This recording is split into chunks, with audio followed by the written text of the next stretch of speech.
Welcome back to another YouTube video. In today's video, we are playing a 1, 2, 5, 10, 20, 40, 60 session just like last time. It gets crazy. I actually don't put on $80 straddle, but it is a crazy session nonetheless. So without further ado, let's get into the hands. All right, first hand of the session here, we look down at ace 3 suited in the spade variety. We're in the low jack and the +2 opens at 20 bucks. I do consider 3 betting, but this player is very tight. So I decided to just call, and the button calls, and so does the action. Wild, insane. Small blind player, so we're 4 ways to a flop. It comes pretty good. It comes 3 deuce ace 2 diamonds, so we flop ourselves top 2 pair. The small blind checks in the initial raiser. C bets for 55 bucks. Again, I do consider raising here with a flush draw on board, but the small blind player is wild, as I mentioned, and I'm hoping if I just call, he specifically will stick around, and that's what ends up happening. I call, the button folds, and the small blind sticks in the call as well. Everything's going according to plan. We're off to the turn to see 6 of diamonds. Not a good card. 4-5 gets there, all flush draws get there, but when action checks to me, obviously I'm not going to be betting here, I check this turn as well. We're off to a river. It is the 9 of clubs, and now the wild, insane small blind player decides to rip it all in, covering me for about 350 bucks. The +2 folds, and I didn't check turn to fold to a river jam, especially not to this small blind player. So I pretty much snap call, and he pretty much snap mucks. So we're going to scoop a $945 pot to start the session. And this next one, we look down at 7 deuce offsuit. That's right, 7 deuce offsuit. Obviously, we're playing the 7 deuce game.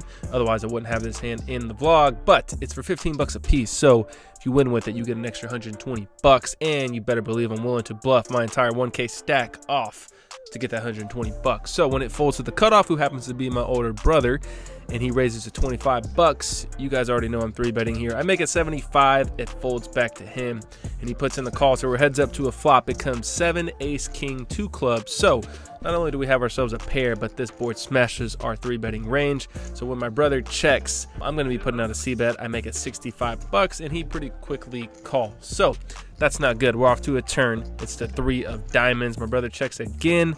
He only has around 200 behind, and if he has a king or a flush draw, I think we can get him to fold with the jam here. So that's what I do, and he goes into the tank and decides to fold. And he ends up showing 7 deuce offsuit. So we win the battle of the 7 deuce game, and we take down an additional $120 worth of profit. Let's go. And this next one, we look down at pocket 7s. We are in the $5 blind. The $10 straddle is on. There's 1 limp, and then the action player that I referred to in the first hand opens to 50 bucks in the low jack. It folds all the way back to me, and if we can flop ourselves a set, we will 100% get another double up. So with that in mind, I'm sticking in the call, and the straddle folds, and the limper calls. So we're 3 ways to a flop. It comes king 8-4 rainbow. Not the worst board. We're still beating a lot of hands that low jack player could have raised with pre-flop, because he can basically raise with any 2 cards. Anyways, action checks to the low jack player, and he c-bets for 50 bucks. Pretty good price to continue, so I stick in the call, and the +2 folds. We're heads up to a turn. It is the jack of diamonds. I check, and now the low jack rips it all in for around $1,300. Yeah, I don't know what to do here. It's basically straight air or hand like ace king or king jack. But after thinking about it for a little while, I do decide to fold. He flashes an ace, so we were probably beat, but then again, he could have had something dumb like ace 3. Who knows? We may have just got bluffed, but with 4th pair, just couldn't find the call there. But that's okay, because I'm sure we will get another opportunity to double up through that player. Moving on. We pick up the beautiful jack 9 of spades on the button this hand. There are 2 limps and a raise to 35 from the hijack. It folds over to me, and I stick in the call, and so does the $5 blind, who happens to be the same opponent from the last hand, and so does the under the gun player. So we're 4 ways to a flop. It comes pretty good. It comes jack 7-10 rainbow, checks to the initial raiser, and he continues for 65 bucks. Top pair in the gutter. I'm not going anywhere. I call, and so does the player in the $5 blind. We are 3 ways to a turn. It is the 7 of clubs. And now the player in the $5 blind decides to donk bet for 75 bucks. The hijack folds, and this almost feels like he's trying to see a cheap river, so I do contemplate raising, but although he's wild and insane, he does know what he's doing, and he is very good at exploiting other players. So I almost feel like he has a 7 and wants me to raise here. I don't know. I could just be overthinking this, but ultimately I decide to just call. So we're heads up to a river. It's the 5 of diamonds, and obviously my opponent is going to just jam here. He jams for $500, and all we have is a bluff catcher at this point. And the only real bluffs he could have here are hands containing an 8 or a 9 for a gut shot, or maybe a hand like 8-6 of clubs that turn to combo draw. He could also just have straight air here because he's crazy, but after tanking for probably a minute or two, we finally come up with a solution to help me make up my mind. Flip coin, flip coin. Flip a coin? Be true to your coin flip. All right. If it's white, I call. If it's black, I fold. Okay. I fold. Yeah, we end up getting saved by that coin flip because he would later tell me he had 7-4 suited. So looks like we got kind of lucky there with that coin flip and avoided losing an additional $500. Not happy to lose the hand, but happy to save ourselves $500 on to the next hand. All right, let's give it one more go. Let's try to get that money back from the same opponent. And this one we look down at pocket kings. We're in the low jack, the +1 limps, and the +2 player opens to $20.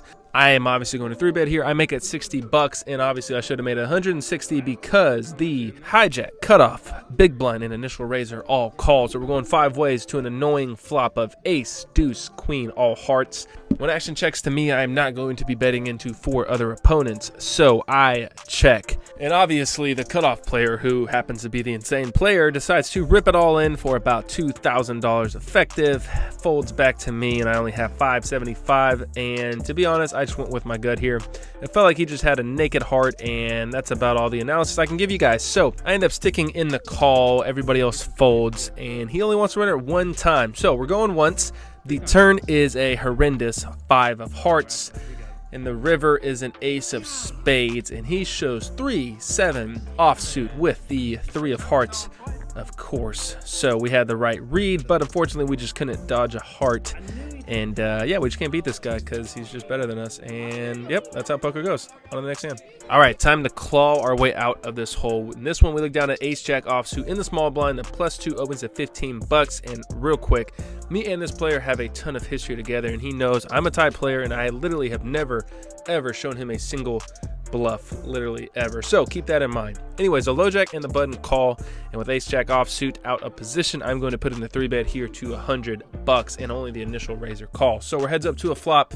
Comes queen 3-7 rainbow. Pretty good board, to be honest. I'm gonna have all the ace queen, king queen, pocket queens, pocket aces, you name it. I'm gonna have all the best hands on this board.